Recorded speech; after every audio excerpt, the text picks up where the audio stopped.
अस्सलामुअलैकुम my to family, welcome back to my channel. सब लोग कैसे हो? उम्मीद करती हूँ सब लोग खैरियत से ठीक ठाक खुशबाश होंगे। अल्लाह ताला के फजल करम से आप लोगों की दुआओं से मैं बिल्कुल ठीक हूँ। तो यहाँ पे हमारे तमाम घर के काम शुरू हो चुके थे। इसके बाद जो है तकरीबन आधा दिन गुजरने के बाद यहाँ पे इफ्तारी का भी टाइम हो चुका था।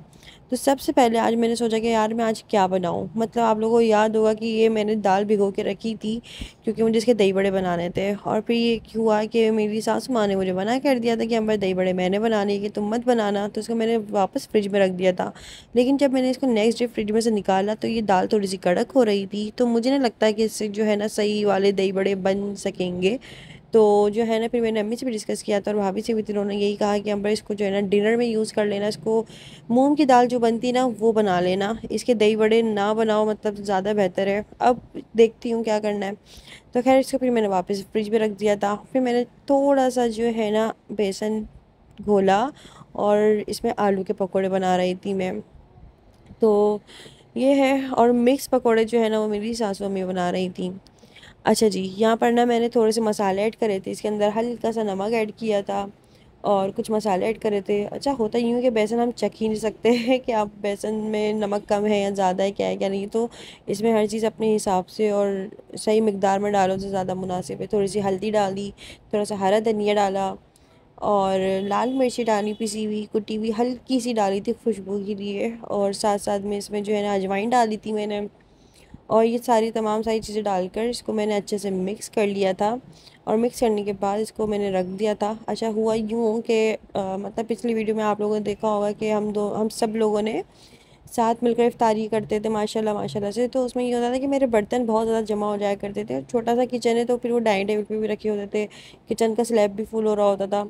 तो फिर मेरा एहसास करते हुए मेरी सासू अम्मी ने कहा कि ना अंबर, गोद के बच्चे का साथ है, मतलब गोद वाला बच्चा है मेरा और ज़ाहिर है इसके भी हज़ारों काम होते हैं। तो एक काम करो, इतना बर्डन अपने ऊपर मत डालो। हम एक काम करते हैं, हम अपने अपने घर इफ्तारी कर लेते हैं। इससे ये होगा कि तुम दो ही तो अफराद हो, तो जब तुम इफ्तारी किया करोगे तो थोड़े से बर्तन हुआ करेंगे, इतना ज़्यादा बर्डन नहीं होगा। और वहाँ पे जो है ना फिर हम अपने अलग कर लिया करेंगे और जो हम बनाया करेंगे एक दूसरे को दे दिया करेंगे। तो मिल बांट के माशाल्लाह से इस तरह से कर लेंगे। हम एक ही फैमिली है और कुछ मत सोचना। मैंने इस बात को समझा और मैंने बोला हाँ चलें ठीक है, जैसा आपको मुनासिब लगे ठीक लगे, लेकिन साथ बैठकर इफ्तारी करते हैं तो बहुत अच्छा लगता है और मज़ा आता है। तो उन्होंने कहा कि यार अपने मज़े के चक्कर में जो है ना तुम्हारा जो है ना काम बहुत ज़्यादा बढ़ जाता है। और इस तरह से मतलब वैसे काम इतना कोई बढ़ता नहीं है, बस ये होता है कि थोड़े से बर्तन ज़ाहिर हो जाते हैं। और आप लोगों को पता है कि इफ्तारी के बर्तनों में तो वैसे भी बरकत बहुत ज़्यादा होती है। तो खैर उन्होंने मेरा बहुत ज़्यादा एहसास किया और मेरा एहसास करते हुए उन्होंने कहा कि अब जो है ना शाहजेब और तुम मतलब अपने यहाँ पर इफ्तारी कर लेना, हम अपने वहाँ पे इफ्तारी कर लेंगे। और फिर ये हुआ कि मैं चलो ठीक है। फिर यहाँ पर मैं फिर भी इफ्तारी थोड़ी सी ज़्यादा बना लेती हूँ कि यहाँ पर जो है ना सामने ही तो घर है, फिर हम लोग एक दूसरे को आपस में जो भी बनाते हैं वो देते लेते हैं। तो काफ़ी मतलब इससे ये हुआ है कि हाँ काम थोड़ा सा आसान भी हो गया है और मिल बांट के माशाल्लाह से हो जाता है। तो अब देखो इंशाल्लाह ऐसे ऐसे कर लेंगे कि हम फ्राइडे फ्राइडे साथ साथ कर लेंगे इफ्तारी, या संडे संडे रख लेंगे इस तरह से। तो एक ही फैमिली है और माशाल्लाह से फिर कोऑपरेट करने वाले हैं सब लोग इस तरह से, तो फिर अच्छा हो जाता है। तो खैर इसके बाद क्या हुआ कि यहाँ पर मैंने थोड़े से पकोड़े बनाए आलू के और पापड़ तल लिए थे। और हम ना मिल बांट के कर लेते हैं। मैं उनसे पूछ लेती हूँ आप क्या बना रही हैं, वो जो बना रही होती हैं वो मैंने बनाती हूँ, जो मैं बनाती हूँ फिर वो नहीं बना रही होती हैं। तो हम इस तरह से काम हम लोगों ने आपस में ही बांट कर लेते हैं।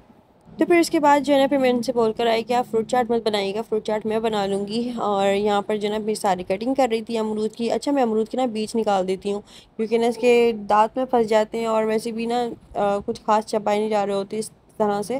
तो मैं अमरूद के बीज निकाल के इनकी फ्रूट चाट बनाती हूँ। कुछ केले काट लिए थे और एक बाउल में मैंने उनके लिए फ्रूट चाट बनाई थी। वो थोड़ा सा कम मिर्चों का वैसे भी खाते हैं और वैसे जब साथ भी कर रहे थे तो मैं उनकी अलग ही बना रही थी फ्रूट चाट, क्योंकि वो कम मिर्चों के खाते हैं इसलिए। तो इब्राहिम के होने के बाद ना मेरे मसल्स बहुत ज़्यादा कमज़ोर हो चुके हैं, जिसकी वजह से मतलब आज क्या हुआ है कि मैं सुबह उठ ही रही थी और इब्राहिम रो रहा था झूले में ना। तो मैं अचानक से उसके लिए जब उठी ना तो मेरी गर्दन में ऐसा झटका आया कि बस मेरी गर्दन सीधी नहीं हो पा रही थी और लेफ़्ट साइड की तरफ ना बिल्कुल मतलब वो झुक गई थी मेरी गर्दन ना। तो जिसकी वजह से बस मैं बता नहीं सकती मेरी कितनी तकलीफ़ रही। इसकी वजह से थोड़ा सा आवाज़ आप लोगों को मेरा लग रहा होगा कि आई थिंक जो है ना, बस समझ रहे होंगे कि मेरी तकलीफ़ वाली आवाज़ हो रही है फ़िलहाल अभी ना। तो कुछ यूँ सूरत हाल है। तो बस आप लोग दुआ करिएगा मेरे लिए। खैर ये मसल्स जो होते हैं ना, अगर ये खिंच जाएँ या इनमें कोई मसला हो जाए ना, खुदा ना खास्ता, तो बहुत ज़्यादा तकलीफ़ हो जाती है, बाउंटे आना शुरू हो जाते हैं, तो बड़ा दर्द होता है उसमें। अच्छा जी, यहाँ पर ना मैं आलू के पकोड़े बड़ा बना रही थी बड़े मज़े से, और अच्छा इसके अंदर मैंने थोड़ा सा सोडा भी मिलाया था, जिसकी वजह से मेरे पकोड़े फूले फूले बनते हैं और काफ़ी क्रिस्पी भी बनते हैं ना। तो यहाँ पे मैंने आलू के पकोड़े बना लिए थे। अच्छा फिर मैं अपनी सासू अम्मी को मना करके आ गई थी कि आप आलू के पकोड़े मत बनाइएगा, आलू के पकोड़े मैं बना रही हूँ। तो उन्होंने कहा चलो ठीक है, वैसे भी मैंने कटिंग करके रखी हुई थी, तो मैं मिक्स सब्ज़ी के बना लेती हूँ और तुम आलू के बना लो। तो इस तरह से हम लोगों ने मिल बांट के किया ना, तो हमारा काम भी कम हुआ, मतलब जल्दी भी हो गया था। और दूसरा, इफ्तारी के बाद इतने बर्तन भी जमा नहीं हुए थे, मतलब ज़ाहिर है शाज़िम और मैं ही तो थे, तो बस गिनती के बर्तन थे। फिर वो धो धा के ना जल्दी से फ्री हुए, और फिर इब्राहिम को लेकर जो है ना उसके काम होते हैं वो निपटाए बैठ के। अच्छा जी, आप लोगों के रोज़े रमज़ान किस तरह से गुजर रहे हैं मुझे कमेंट्स करके ज़रूर बताइएगा। मैं इफ्तारी बना ही रही थी कि फिर मेरे जहन में आया यार कि मेरे घर पे जो काम वाली आती हैं, उनकी भी ईद है माशाल्लाह से, ज़ाहिर है माशाल्लाह से सभी ईद मनाएंगे, और उनका भी रोज़ा था जब वो मेरे काम करने वाली आती है ना। तो मैंने आज उनसे पूछा आज आपका रोज़ा है, तो उन्होंने बोला जी मैं रोज़ा रखती हूँ और मेरा भी रोज़ा है। तो फिर मेरे जहन में आया यार ये भी रोज़ा रखती हैं, चलो इनको ईद का ना गिफ्ट दिया जाए। और ज़ाहिर है उनकी भी खुशियों का थोड़ा सा हमारे ऊपर है कि हम उनका ख्याल रखें। तो मैंने सोचा चलो आज मैं इनके लिए शॉपिंग पे जाऊंगी और मैं इनके लिए शॉपिंग करके आऊँगी, मतलब उनके लिए कपड़े और सूट, मेहंदी, चूड़ियाँ वगैरह वो लेकर आऊँगी। तो चलो फिर आज रात को मैं जाऊँगी, तो फिर मैंने शाजिब से इफ्तारी के टाइम बोला कि आप आज रात को मुझे शॉपिंग पे लेकर चलिएगा, मुझे अपनी मतलब हेल्पर के लिए जो है ना शॉपिंग करनी है और कुछ सामान अपने लिए भी देखना है और लेना है। तो उन्होंने कहा कि अम्मा मैं तो तरावी पढ़ने जाता हूँ, और फिर ये होता है कि वो तकरीबन 9, साढ़े 9 या 10 बजे, तकरीबन 10 बज जाते हैं उनको आते आते ना। तो मैंने कहा प्लीज़ एक दिन के लिए आप टाइम को मैनेज करें और मेरे साथ मुझे लेकर चलें। तो खैर फिर उन्होंने ये किया कि वो थोड़ा सा मतलब नमाज़ पढ़ते फ़ौरन ही घर आ गए थे। अच्छा जी, इसके बाद क्या हुआ कि फिर हम लोग शॉपिंग पे गए थे। खैर अभी आप लोगों को दिखाती हूँ कि मैंने क्या ख़रीदा और क्या क्या नहीं किया। और माशाल्लाह से वैसे ही इतनी सारी इफ्तारी हो चुकी थी, और मेरे नंद की घर से ना बिरयानी आई थी जो कितनी मज़ेदार, मतलब जितनी देखने में अच्छी लग रही है ना वैसे वो खाने में भी बहुत मज़ेदार थी। मैं शादी से यही कह रही थी, शादी जैसे बिरयानी के डब्बों पर बिरयानी बनी हुई होती ना वैसी लग रही है, और बाकी में बहुत चटपटी इतने मज़ेदार बिरयानी थी। मतलब मैंने इफ्तारी को थोड़ा साइड कर दिया था और बिरयानी में टूट पड़ी थी, क्योंकि बिरयानी तो मेरी बहुत ज़्यादा फेवरेट और ये बनी भी बहुत ज़्यादा मज़े की थी। साथ साथ में ना यहाँ पर माशाल्लाह से इतना सारा हो चुका था, फिर उन्होंने मुझे रायता और सलाद भी देने के लिए आई थी तो उन्होंने ये भी खा लेना साथ में, इंजॉय करके खाओ बिरयानी। फिर जो मैंने इफ्तारी का एहतमाम किया था, मैंने थोड़ी सी इफ्तारी जो ट्रे में सजा के अपने नंद के घर भेज दी थी। तो इस तरह से मिल बांट के माशाल्लाह माशाल्लाह से कर लेते हैं। तो ये है। फिर इसके बाद जो है ना इफ्तारी का टाइम हो चुका है, और शादिब यहाँ पर रोल, पकोड़े ये चीज़ें खा रहे थे, और बिरयानी मैंने खाई थी। ठीक है ना, मतलब हम दोनों नहीं खाई थी, लेकिन बिरयानी ज़्यादातर मैं ही शौक़ से खाती हूँ। तो शादिब ने पूरी इफ्तारी में मतलब चीज़ें खाई थी और मैंने बिरयानी खाई थी, बहुत मज़े की बनी हुई थी। अच्छा जी, साथ साथ में यहाँ पर अब मैं जा रही थी शॉपिंग के लिए। अच्छा अब यहाँ पे मैं अपना वॉलेट ढूंढ रही हूँ, और वॉलेट मेरे सामने ही था और मैंने देखकर बंद कर दिया। मतलब पता नहीं क्या एब्सेंट माइंड, हम कोई चीज़ ढूंढ रहे होते हैं वो हमारे सामने होती है और हमारी आंखों के सामने से ओझल हो रही होती है। ये अभी जो दराज मैंने खोली, ये मैंने सबसे पहले खोली थी, और इसको देख के मैंने इग्नोर कर दिया। फिर मैं बाद में सोच रही अल्लाह ये सामने तो पड़ा हुआ था, मतलब क्या दिमाग हो गया है। तो खैर उसके बाद जो है ना फिर मैं शॉपिंग पे निकल गई थी। इब्राहिम को सबसे पहले तो मैंने अम्मी के घर छोड़ा। मैंने अम्मी को कहा अम्मी मैं बस थोड़ी देर में आ रही हूँ। ये माशाल्लाह माशाल्लाह मैंने इब्राहिम को भी, ये ऐसे ही रेडी रहता है माशाल्लाह से ना घर में भी इब्राहिम भी रेडी हो चुका है। यहाँ पे इब्राहिम को अपने घर छोड़ूंगी और उसके बाद अपनी जाऊँगी शॉपिंग के लिए। तो समझ नहीं आ रहा था मैं यार कहाँ से लूँ, कहाँ से मुझे जो है अच्छा ड्रेस मिलेगा अपनी हेल्पर के लिए और तमाम सारी चीज़ें। और वहीं से जो है ना फिर मैं अपना ड्रेस भी ले लूँ, मतलब इस तरह से कि अच्छी क्वालिटी का ही लूँगी। ज़ाहिर है ऐसे नहीं कि किसी को देना है तो ऐसे ही बस लोकल से उठा लिया। जो इंसान खुद इस्तेमाल करे, जो खुद यहाँ कहीं से भी अगर आप शॉपिंग करते हो तो आप दूसरों के लिए भी ऐसा ही सोचो जैसा अपने लिए सोचते हो, अच्छी से अच्छी चीज़ लो। तो ऐसा है। तो खैर यहाँ पर जो है ना फिर शाहजेब ने भी जैकेट वगैरह पहन ली थी, क्योंकि अभी बाहर थोड़ी सी ठंडी हवा चल रही है ना, इस तरह से मौसम है। अभी मौसम थोड़ा सा ओझल हुआ हुआ है, समझ नहीं आ रहा है क्या हो रहा है। तो यहाँ पर जो है ना गन्ने का जो है ना यहाँ पे शरबत मिल रहा था। मैंने कहा शाहज़ेब से, शाहज़ेब जब इब्राहिम होने वाला था तो आप मुझे पिला देते, अब आपने इग्नोर करके आगे निकल गए। फिर शाहज़ेब ने बात सुनकर ना बाइक पूरी घुमाई और फिर मुझे शरबत पिलाने लेकर गए।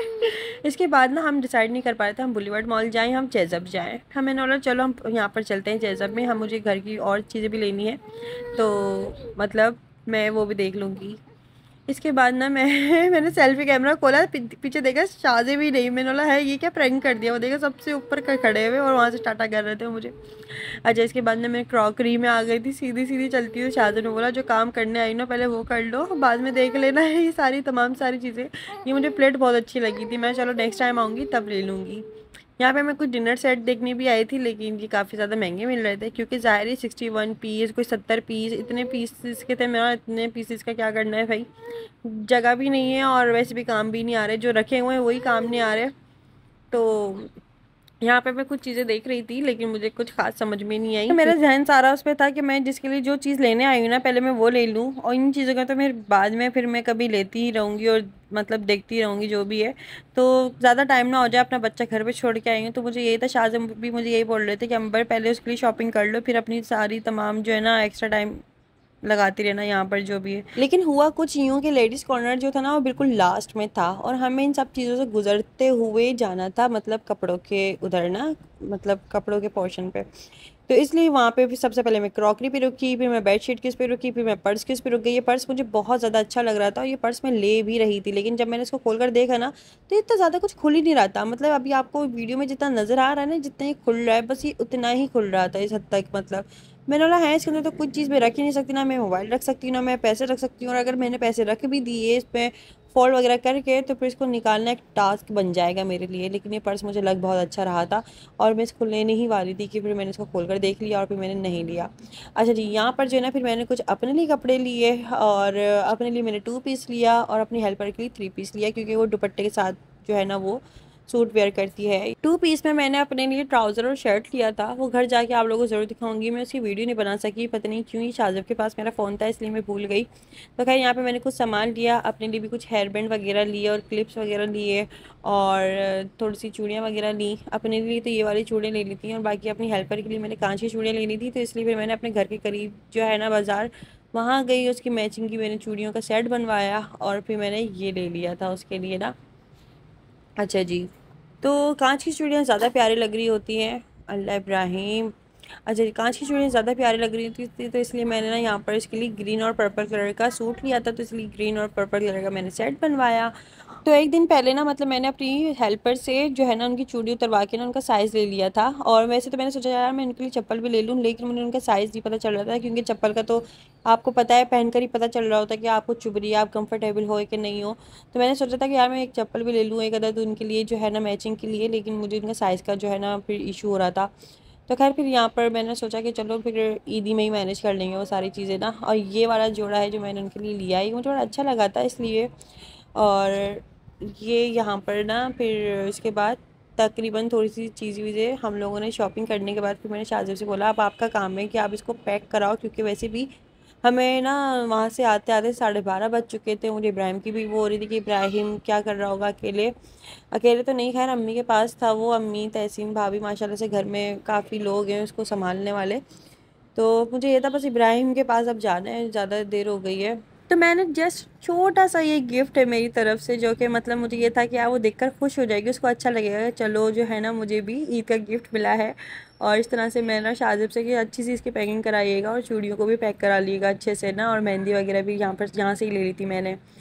तो खैर बस ऐसे ही दूसरों की खुशियों का ख्याल रखें तो अल्लाह पाक आपको भी खुशियाँ नसीब करता है। और तो बस अपने आसपास वालों का ख्याल रखें क्योंकि रमज़ानों में वैसे भी आप लोगों को पता है कि हर चीज़ के मतलब पैसे बहुत ज़्यादा डबल हो जाते हैं। जो सही आमदनी वाला भी होता है ना वो भी थोड़ा सा परेशान हो रहा होता है रमज़ानों में कि यार हर चीज़ के इतने पैसे हाई रेट में चल रहे हैं तो क्या करें। और मतलब ज़ाहिर है इसके अंदर हर चीज़ चल रही होती है, दावतें भी चल रही होती हैं, इंसान को अपना भी ईद की भी तैयारी चल रही होती है, रमज़ान की अलग शॉपिंग चल रही होती है। आप लोग पता है हज़ारों खर्चे हो शुरू हो जाते हैं रमज़ानों के अंदर स्पेशली। तो आप लोग अपने आसपास लोगों का भी ख्याल रखें और बस अल्लाह पाक सबके लिए आसानियाँ करें, अल्लाह पाक सबको खुशियाँ नसीब अता करें, अल्लाहुम्मा आमीन सुम्मा आमीन। तो आज का वीडियो आप लोगों को कैसा लगा मुझे कमेंट्स करके जरूर बताएगा। वीडियो अच्छा लगा तो वीडियो को लाइक कर लेना, चैनल पर नए नए हो या अभी तक चैनल को सब्सक्राइब नहीं किया हुआ तो जल्दी से चैनल को सब्सक्राइब कर लीजिएगा। फिर मिलते हैं हम लोग नेक्स्ट वीडियो में, तब तक दीजिए इजाज़त। तो क्या, बाय बाय।